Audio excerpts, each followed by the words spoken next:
Hey, everybody, we welcome you in. It's time for a special edition of the United Bank Playbook. Tony Caridi along with Mountaineer head coach Bob Huggins. Oh, I need to change that now.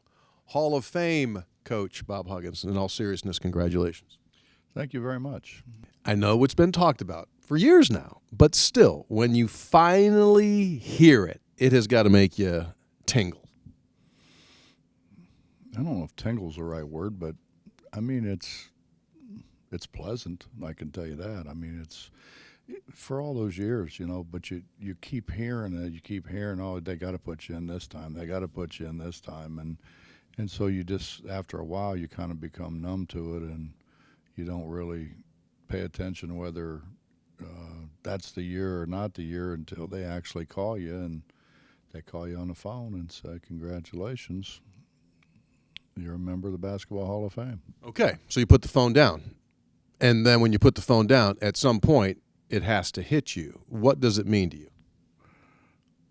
Well, it means a lot. I mean, I put the phone down. And I want to throw it up in the air, because if it did hit me, it would have came down and hit me in the head or something. Probably my luck. But yeah, I mean, it's when you stop and think about the people that are in that Hall of Fame, and what I really like to think about is, you go in the Coliseum, and we've done finally we've done a job of putting our legends up there and our Hall of Famers up there. So you've got Jerry up there, obviously. You got Hot Rod up there. You've got Rod Thorne up there. The three of our guys who are in the National Basketball Hall of Fame.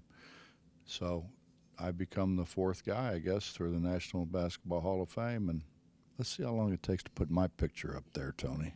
I'm sure they've called the printer already, Hugs. They're getting things ready as of right now. You had an incredible weekend because as part of the Final Four, there are a lot of media availabilities, but you're around all of the others there. What's the weekend memories that you have? Well, you're not just around your fellow inductees. You're around guys that were inducted a year ago or 10 or 12 years ago. We went to a dinner. Bill Walton was there. Calipari was there. Lot of guys. I mean, guys that I've known Cal for a long, long time, and I've known Bill for a while. But the guys that are, that you kind of started looking up to, really found out, what the Hall of Fame was kind of all about.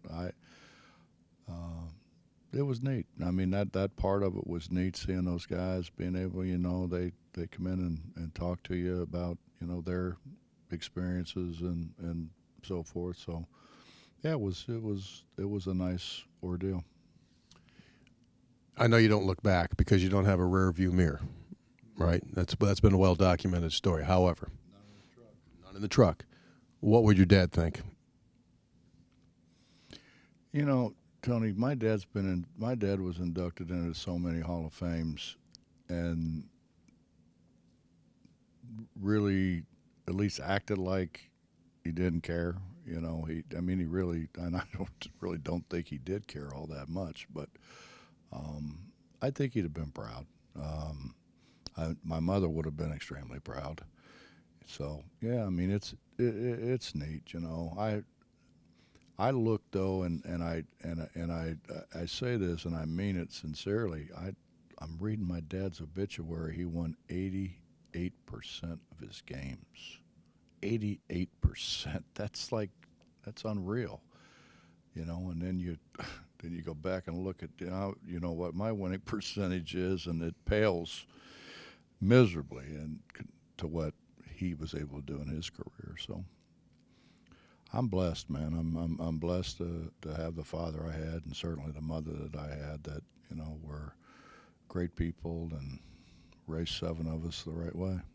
And what's amazing is that you grew up literally in this game. I mean, from the time you can remember, your dad was coaching when you were born, so you grew up in the game. It's been your entire life.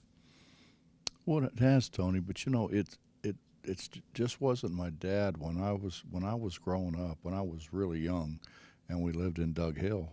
We lived with my grandfather, and I sat on my grandfather's lap virtually every night in the summer and listened to the Pirates, listened to Bob Prince, and so that part of it, and my grandfather was unbelievable. It was like, I'd said, he would let me, like at halftime when we're listening to the Mountaineers, he would let me go in the garage, and we had the coal bin was in the garage.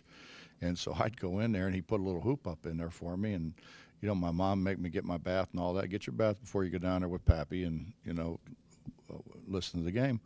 And so halftime, I'd go right to the garage, and then I'd come out just black with, soot covered from the coal dust and everything. And so my mom would have to send me upstairs to get another bath, and tell my grandfather, do not let him in the garage again. So my grandfather put up a hoop my grandmother had a store, and it was on the side of the store, and it was right on the driveway, and the driveway came downhill.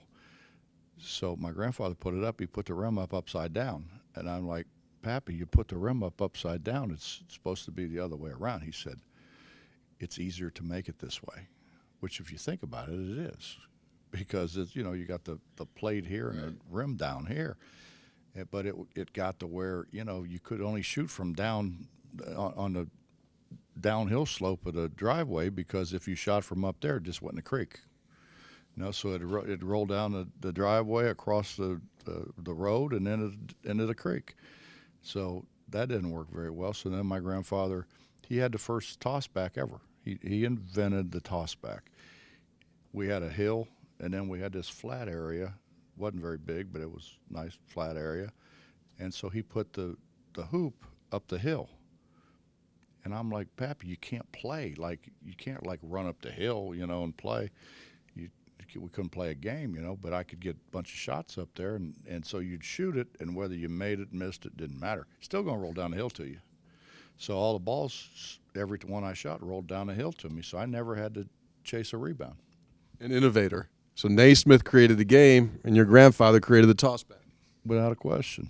Without a question. He would have probably created something even better had he been around. Yeah.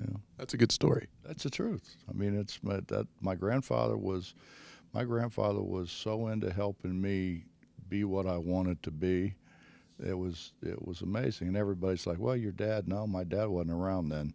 My dad was around more whenever I got in junior high and all that, because he was coaching, and so he wasn't around much. I was with my grandfather all the time. Awesome story. Well, this will be fun. So here we're sitting in early April. The actual induction doesn't take place until September. So several months to enjoy it. And then obviously it's a spectacular event coming up in September. We congratulate you, and we look forward to many more. Well, thank you. And I, it's pretty neat, because I was there when Hot Rod went in. I was there when Rod Thorne went in, and Jerry was there. To sit with those guys was, like, for me, was unbelievable that I could sit with those three guys. I mean, those three guys are the history of Mountaineer basketball. That'll do it. This has been a special edition of your United Bank Playbook.